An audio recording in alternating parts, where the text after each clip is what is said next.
Hello there YouTube, it's TJV014. Today I'm covering the Galis OTK deck. As you can see, I've already laid out the top 3 cards of the deck, the entire OTK combination. Quackimiru Doom, Jinx Ally Birdman, and my favorite Galis the Star Beast. Each one works together as a piece. It will not work separately. Galis is the most versatile of the 3. He can be tribute fodder, he can be synchro material, even XYZ material. But the main reason it is in the deck is to be combined with Doom and Birdman for the OTK. As many possibilities as he provides, he is mainly for the OTK, so try to save him if you can. Birdman, he has almost as much playability as Beast. He's a tuner, so he can be used for synchro. He can be used to replenish your tribute monsters like Galis. And that's about it. Other than that, he's just for the OTK. And Doom, nothing but for the OTK. He's a decent beater at 1700. And he stops your opponent's light and dark monsters, which is a good plus. So he's not alone. When he's out there alone, he's not handicapped. So yeah, those are your 3 main cards of the deck. Alright, here we have Lila. She is your MST in the deck. You do not run spells or traps within this deck whatsoever. So without running MST, she provides the spell and trap destruction. She will always be a 1-for-1 at the very least. Whether they Veiler her or they pop a Bottomless or a Solemn Warning, you still will have a 1-for-1 off of her. And that is what you want at the very least. That makes her very usable in this deck. Alright, here we have Effective Veiler. Definitely want to run at 3 in this deck. Again, it's mainly because you don't have any traps or spells. So you have to have some way to help yourself with the monster effects, which can be quite a pain. So Effective Veiler helps you clear that out. It's also a level 1 tuner if you really need to go for a synchro. But other than that, he is a savior because he can save you from that pesky Trishula, the Brionic, and the most annoying part, the tour guide plays. So definitely good. Alright, and here we have Witch of the Black Rose. You don't really see this getting played almost at all, so for it to be able to be in this deck makes it a nice plus. She will always be a +1. You summon her, you get a draw. Keeps your hand control high. A level 4 tuner, which is really good, and since the deck is also all monsters, that draw she provides will always work out great. You're always going to get a good monster to help you out, no matter what it may be. And because she's a level 4, she provides you that opportunity to synchro into anything between level 5 and 8. And at the rare occasion, sometimes level 9 as well. So in this deck, it's definitely a good idea to always have 3 to 2 of her. I go with 3 for the consistency. It really helps out. Alright, here we have Dimensional Alchemist. He's a big part of the speed of the deck. Cards will easily get banished, so he provides reuse of several cards, as well as, battle faders. A whole lot of cards of yours will get banished, trust me on that. Especially the battle faders, you're definitely going to want to be able to reuse them, so he will provide that reuse as well as speed. Since he banishes cards from play to boost his attack, he will remove parts that you will need for the OTK, or set up plays for later on that you will be able to get back using him. Definitely a good one in this deck.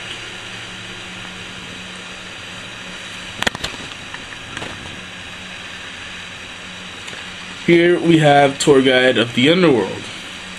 Another card that could not be left out of this deck.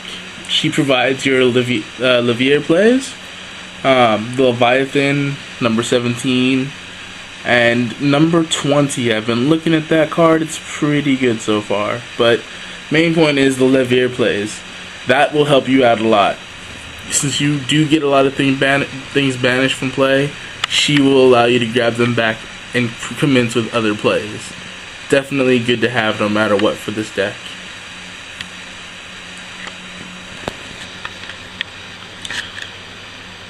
And here we have Caius the Shadow Monarch. With so much tribute fodder, you really cannot say no to him. You could try going with Ryza, but Caius is the best option. Big beater, 2400, not too many things can get over that straight away. So he's definitely going to help you out. His removal effect, definitely good. Definitely want to have him in there.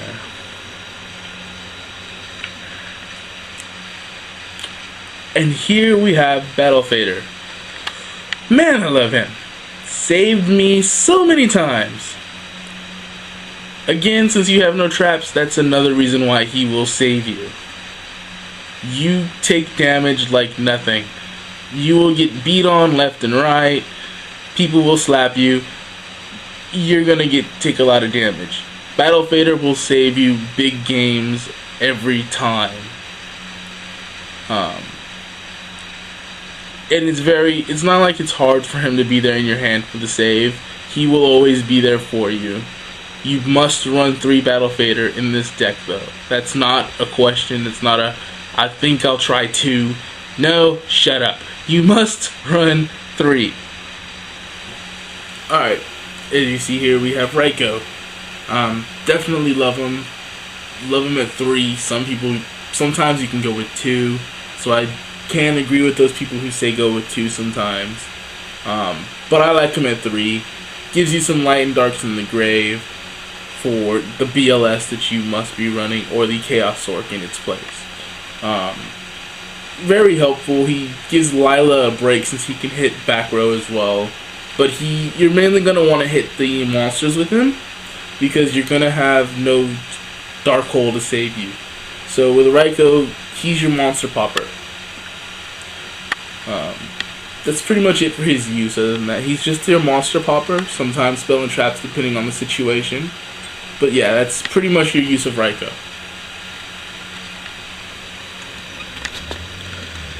And here is the big beat stick of the deck, Tragodia. No matter what, you're always going to have a high level of hand. So he's always going to have 3k to 3600 attack. Not many things will beat over him whatsoever. And because you run so many monsters in different levels, you can steal your opponent's monsters all the time. So he's a big free brain control.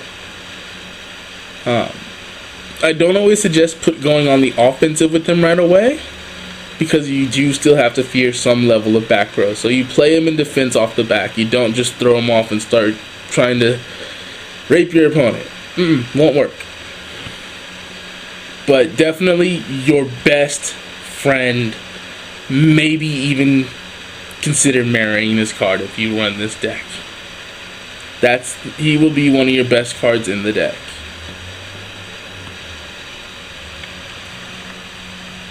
Okay, let me just apologize for this real quick. I don't actually own the card. During the tournament, I was running my friend's Maxi's. This is my proxy Maxi at the moment for this explanation. Maxi is an amazing card for the deck, depending on what you're up against.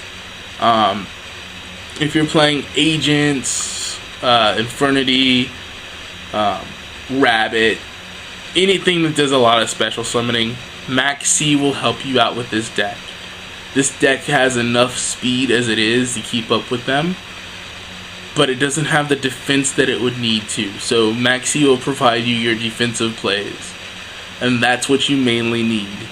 That will save you a lot, and it can get you your OTK nice and quickly as well, which is the best thing possible.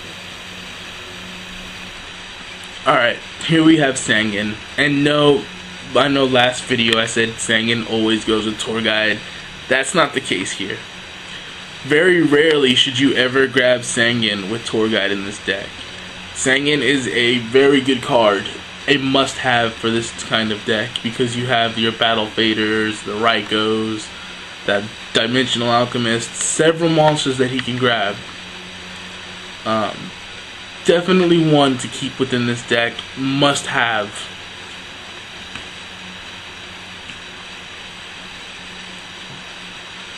Now, here we have Lackluster Soldier next to that. you have so many light and dark monsters. It's another one of those must-have cards. I find he's so easy to special summon, and he can really break the game for you. His double attacking ability and his removal ability are definitely helpful. Only thing I can suggest replacing him with is a Chaos Sorcerer, because they're just as easy to summon. Next up, Gores. Again, another best friend in this deck. Not as great as Tragodia, but he saves you a lot. Another one of the monsters you're gonna love while playing this deck. And here we have finally Dark Armed Dragon. I'm usually not a fan, but I love him in this deck. It's very easy to control the grave more than enough to be able to summon Dark Armed at several opportunities. Alright, next up we have the side deck. Very simple. It's a complete smokescreen. It goes from the Galis Burn Beatdown deck to the Agent Galis deck. Very easy to side. Really throws your opponent off when you start throwing these Hyperions around. Definitely a good way to run the deck. Helpful. Confuses your opponent again. And gives you a much more aggressive style of play once you go for this style. I do not suggest starting off this way. I do like the deck, the Agent Galises, but just starting off the first way and then siding into it gives you quite a bit of advantage game 2 and sometimes game 3. Love Christia though. Whenever it hits the field, it's usually game from there. The only thing I can't really explain is the Plague Spreader. That was just me looking for room. Inevitably, I just threw the Plague Spreader in. Just something I could put in whenever I felt like, for whatever I felt like. Your choice on replacing them with whatever you think would be better. Or if you want main deck them. I wouldn't, but you can. Alright.